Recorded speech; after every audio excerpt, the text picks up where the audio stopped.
So I'm here to bring you guys another TV review, and this one is going to be on Only Murders in the Building. So Only Murders in the Building, I have to say, has been one of my favorite shows to watch this year. If you don't know, it was a show on Hulu, and it starred Selena Gomez, Steve Martin, and Martin Short. When I saw that these three were going to be in a show together, I immediately needed to watch it. So the show is mystery and it's also a comedy. So don't go in thinking that it's going to be some like thriller, super dark mystery. No, it's not like that. While there is mystery in it, there is also some comedy as well. And I think the show does a good job of mixing the two and combining them for a great show to watch. Okay, so general synopsis of the show. 3 people who live in the same apartment building come together for their love of a true crime podcast. Then in their own building, an actual murder happens. They decide to start their own podcast and try to solve the murder. So our 3 main characters are Mabel, Oliver, and Charles. And these 3 couldn't be more different. Mabel is honestly just like a young adult living in the apartment that her aunt used to own. Oliver used to work on Broadway. Currently, he doesn't have any Broadway projects going, and he's kind of in debt and borrowing money from his kid and looking for that next big thing. Charles is actually an actor, or was a really big major actor in a show. So yeah, these 3 characters don't really have anything else in common besides their love for true crime and this podcast. So if this is a show that interests you, definitely go check it out on Hulu. I'm about to get into some spoilers, go more into the season and the episodes and what I thought and what really happened. So if you haven't watched it yet and you don't want to know, definitely you can stop here and then come back once you finish the episode. If you have seen it or you don't really care about spoilers, here we go. So let's get into what this case is focused around. The victim, the one who was murdered, is Tim Kono, who is a person living in the same apartment building as all these other people. So Tim Kono was found shot in his apartment, and the police ruled it as a suicide. But once Mabel, Oliver, and Charles start thinking, they think there's more to the case than meets the eye. So on the day that everything happened, earlier in that day, Tim Kono, with the 3 of them, all happened to be on the elevator together, and Tim Kono was on the phone talking about a package. And then he got off the elevator, and then the 3 of them got off later on a lower floor. Then later that day, the fire alarm was pulled. While the fire alarm was being pulled, everyone was evacuating the building, as you would do, and someone pulled the trigger. Yes, Tim Kono was shot while the fire alarm was going off. And while everyone's walking out, one of them did see a guy in a tie-dye sweatshirt go up the stairs while everyone was walking down the stairs, which is very suspicious. Why would you be going up during a fire drill? So yeah, the tie-dye guy was part of their suspects. So when the 3 of them start to gather all this evidence about what happened on the actual day that Tim Kono died, they start to think this isn't just black and white. This is more than what the police ruled as a suicide. So they start to dig into the case a little bit more, start their podcast, and see what they can find out. One of the first things they did was figure out who in the building had a reason or a motive to want to kill Tim Kono. And it turns out that almost everyone did. He wasn't really a very likable person within the building. A lot of people didn't like him. A lot of people had problems with him, thought he was too grumpy, not very friendly. A lot of problems. People had a lot of problems with him. So that didn't narrow down their suspect list anymore. While the 3 of them are investigating this case, we do see some flashback episodes of the apartment. While seeing these flashbacks, we learned that Mabel actually knew Tim Kono when she was younger. It was them 2 and then 2 other people, a group of 4, and they were all friends, and they all used to hang out together. It was Tim Kono, Mabel, Zoe, and Oscar. But then one event changed all their lives forever. So we see in these episodes that there was another murder at the Arconia in the apartment building, and it was Zoe who was a part of their group. She fell off the building, pushed off the building, and she died. So Oscar, their other friend, got arrested for this. It was said that he pushed her off the building. Tim actually saw what happened, but he never told the police the actual truth. So Oscar got arrested and went to jail for pushing Zoe off the building. And ever since then, they were all separated and their lives completely changed. Like, understandable, that's a huge major event and tore them all apart. And you're wondering why Tim Kono never told the truth or told what he actually saw. So now we know that what happened in the past. Mabel's kind of doing her own investigation aside from Oliver and Charles, because she kind of thinks she's next, or someone maybe after their group of friends. Because first it was Zoe, then it was Tim Kono, and she thinks maybe she'll be next. So she tries to figure out what exactly is going on and doesn't tell Charles or Oliver. And one thing I didn't like was there's a point in the episode where Mabel kind of finds out that Oliver lied to her and she gets upset. Understandable. But at this point, they don't know that she's been keeping things from them. She gets upset at Charles for lying to her and not telling her the truth, when she in fact is currently not telling them the truth and keeping things from them. And so I was like, Mabel, this is so hypocritical that you're getting mad at him and you're honestly keeping a bigger secret from them, that you knew this guy and could tell them things that could possibly help you guys solve this case. While looking for evidence in Tim Kono's apartment by herself, I may add, Mabel, she finds a note with a date and a place, so she decides to go towards there. And while she is going in that direction, we figure out who Tie-Dye Guy is, and he turns out to be Oscar. So Oscar had gotten out of jail. He's back now, back in the apartment building, Arconia, and he found Mabel, and they've kind of reunited. They hugged it out. They're really happy to see each other because they miss each other, and it was a huge thing that happened between their friend group. So she's happy to see him. They reconnect a little bit. She tells him she's going to try and figure out what happened to Tim Kono. And he's like, okay, I want to go with you and figure that out as well. While this is happening, Charles and Oliver find out that Mabel has been keeping information from them, and they found out she actually knew Tim Kono when she was younger. So now they're like, we can't trust her. She's been hiding this from us and not telling us. Once they figure this out, they try to find her, and they see her walking with Tie-Dye Guy, the same Tie-Dye Guy they saw going up the stairs in the building when the fire alarm was going off. They follow them to the place that they were going to figure out what's going on with Tim Kono, and they confront her.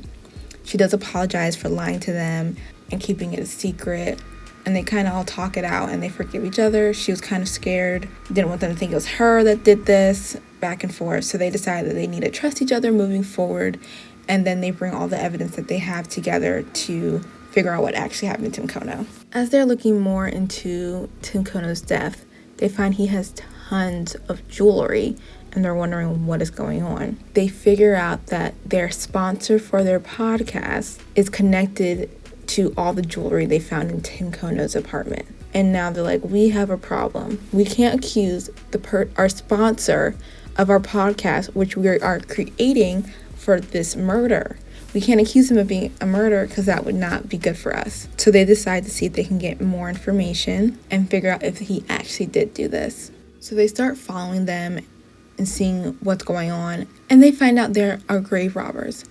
They take jewelry from basically dead people after their funerals. And they figure this out, and then Teddy, who is the father, kidnaps them. Mabel and Oliver tells them that the podcast is done. They better do one last episode saying that they are no longer looking to this case and that it's over, because technically he's their sponsor and paying for it. So then they all get together and they try to figure out all the evidence, all the information they have on Theo and Teddy, the father and son, grave robbers, and figure out how they killed Tim Kono. So it turns out that they are responsible for the death of Zoe, but not Tim Kono. So what had happened with Zoe's death was Mabel and her group of friends, they would sneak into people's apartments, get the keys and sneak in and then steal a little something and then leave. And when they were in Theo and Teddy's apartment, Zoe stole a ring, like a huge green emerald ring. Theo saw that she took it, asked for it back, but she didn't give it to him. And then when they were in the elevator all together, his father saw her wearing the ring and knew immediately that it was theirs and that she stole it. He was angry at Theo, like super duper angry. And he's like, you need to get that back now. But one thing I gotta say, Zoe is real bold that she's up in here wearing this ring. She knew she stole from them, knew Theo saw her steal it, and she's wearing it around them and his father. I'm like, girl, are you serious? Like, she wasn't even trying to hide that she stole it. She's like, no, I'm out here loud and proud. Like, y'all know this the ring that I stole from your apartment, and I don't care. Sorry, that was a side note. I was like, this girl is just, I'm sorry she died, but I was like, are you seriously wearing the ring just around? Like, no, that's stupid. So, the night of Zoe's death, Theo goes up to her, asks for the ring back, and she's like, are you serious? And so she gets upset and all that stuff like that, and kind of is disrespectful to him as well. And she's kind of like, fine, have the ring, goes to give it to him, and they're like, I guess, like kind of tugging at each other, arguing. He gets the ring, and she falls off the building. Like, he didn't intentionally push her, but they were like kind of going back and forth and trying to get the ring off her finger, and she fell off. And I was like, this is crazy. So then he goes to his dad, tells his dad what happened, and his dad goes to fix it because someone did see, and it was Tim Kono, and he told Tim Kono, you better not say anything, or something will happen to you, or something that will happen to your friend Mabel. So basically Tim Kono didn't say anything because he didn't want anything to happen to him or Mabel, like something happened to Zoe. So that is why he kept quiet this whole time. So they figure out that's what actually happened in Zoe's death. But then in their podcast, they said one guy pulled the fire alarm, one guy shot him, and that's how they killed Tim Kono. When in reality, they didn't. After their podcast episode comes out, new evidence comes to light that they were not even in the building when Tim Kono was shot, so it couldn't have been them. So now the three of them kind of look ridiculous because they falsely accused someone. So now they're back at square one, trying to figure out who actually killed Tim Kono. So they realize that Tim Kono actually had a lover, and they think that this crime may be one of passion. So they decide to try and figure out who was the woman he was sleeping with, and did she kill him? When they're looking through his stuff, they find a bassoon cleaner. And the only person in the apartment they know of that plays a bassoon is Jan. Let's talk about Jan a bit, y'all. So Jan is currently the girlfriend of Charles. They met, they flirted, they're both corny and perfect for each other. And they started dating, had a great time, and now they're boyfriend and girlfriend. Well, during their relationship, they had talked about Tim Kono's crime, and she had her own theories. But Oliver and Mabel weren't hearing it. They're like, why is she inserting herself into this? No, this should just be the three of us. We shouldn't add her in. And so they kind of told her to leave and not be part of their group. So Charles went after her a little later because she was upset, and he finds her lying on the ground, and she was stabbed in her apartment. So he was like, oh my goodness, the real killer knows she knows. They're after her. You guys were wrong about her. Now I need to protect her, and this all happened because we kicked her out of our group. After that event, they see more and more clues leading towards Jan, and when they found that bassoon cleaner and Tim Kono stuff, they knew. And they told Charles, and he's like, no, it's not her, I don't believe it. Well, then Charles and Jan go back to his apartment, and they're sitting there hanging out, talking. When he's talking to her, he's like, you poisoned him with whatever was in the drink, didn't you? She's like, yeah, you're right, you caught me. And starts telling her plan and what she did. And she drugged Charles like how she drugged Tim Kono, but she didn't put it in a drink. She kind of put it in a handkerchief so he could inhale it, because he had a bloody nose. So he was putting this handkerchief right by his nose, inhaling the toxins, and he didn't even realize until it was too late that she was poisoning him. So while he's succumbing to the poison, she tells him how it happened. She's with Tim Kono, they're together, then they break it off, and she was upset. So she decided to kill him. Literally listening to her explain and say what she did, she sounds crazy. Yeah, she killed someone, so she probably is crazy. And I'm just like, oh my goodness, this woman.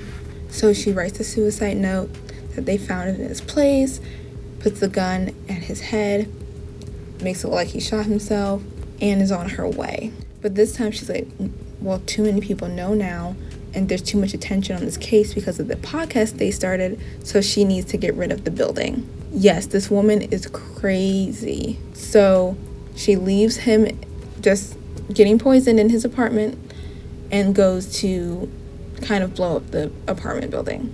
Thank goodness Mabel and Oliver found him in time, because they figured out oh, it's her. And do you know how they found out? They went in her apartment and found a bloody knife. Yes, they found a bloody knife in her vent. This woman stabbed herself so that they wouldn't believe she was guilty, or to get the trail off her, and they would be more inclusive with her and not be suspicious of her. She stabbed herself. Woman, no, oh my goodness. calm down. Yeah, she's just crazy. So Mabel and Oliver found Charles in time, were able to give him something to get the toxins out of him. So he's getting better. He's not 100% there yet, but he's getting better. And then they try to stop Jan from blowing up the building. So they find her. They go through a little fight, and then they were able to detain her, and then she was arrested for the death of Tunkono. Woo! Yay, they finally solved the case. Everything's good and dandy. Or so you would think. In the last episode, we see the three of them standing on the roof, talking, saying, wow, they really did it. And then Mabel says, I don't know, there seems like to be some loose ends. And when I hear her say that, I'm thinking, I was like, what is she talking about? Because I'm really trying to think what else was not solved or a loose end. I still haven't figured it out, but if you guys know or have any ideas what was a loose end or what wasn't 100% solved, leave in the comments below, because I would really like to know. And what your theories are as well. So she says that, then she's like, oh, I gotta go to my apartment. She goes to her apartment, and it's just Oliver and Charles up on the roof. Then a couple minutes later, they get a text saying, leave the building now, get out of the building. So they're running to go get Mabel, and then when they're in Mabel's apartment, they see she's covered in blood, and there's a dead body in front of her. And she says it's not what it looks like. Then police come banging on her door, and they see the three of them around a dead body, and they are walked out of the apartment building in front of everyone and are put in a police car. And that is how the season ends. Like, can you give me a better cliffhanger? I don't think so. I think they ended it great, wanting me to know more and wanting me to know who killed this person in Mabel's room and why, and how are they going to get out of the situation, because honestly, Mabel looks real guilty right now. So yes, that is Only Murders in the Building. I really enjoyed watching this show. It was weekly episodes, so I wasn't able to binge it all in one sitting, unfortunately. But to me, it was worth the wait. I kind of miss weekly episodes. You see the episode, and then you get to talk with everyone for a whole week, figuring out what's going to happen next.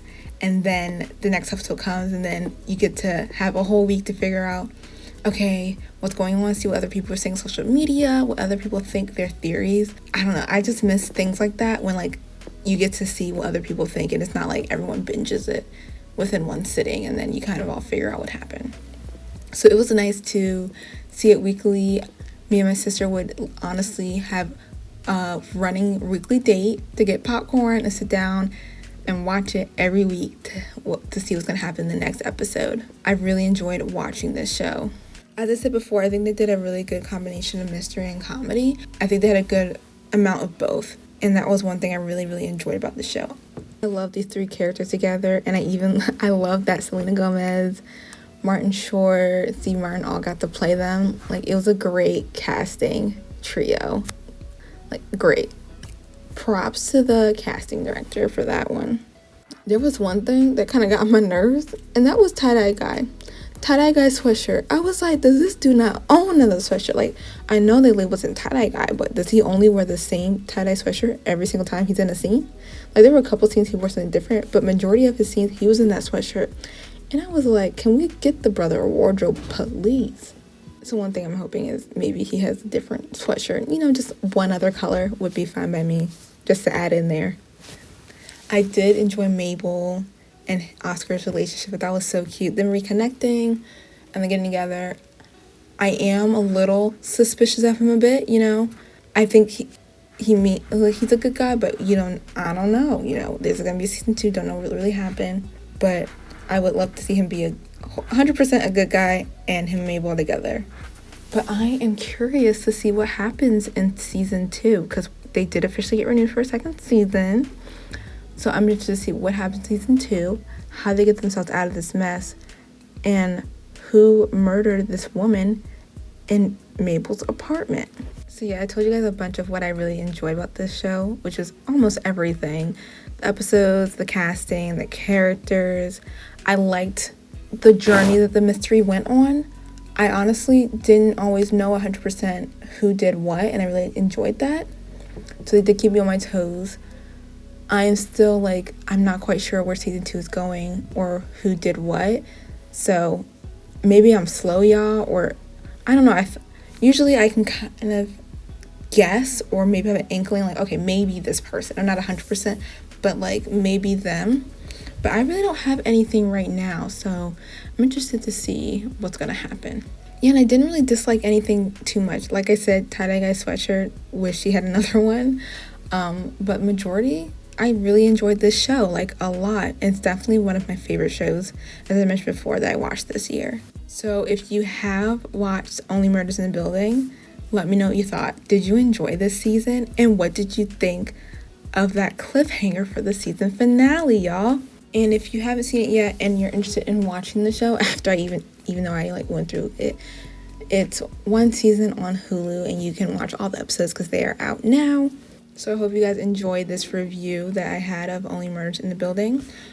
As always, I will link my website below. You guys can check out my blog post that I did on this. It's just a shorter, non-spoiler review if you guys are interested, or if you're in the mood for some other mystery shows.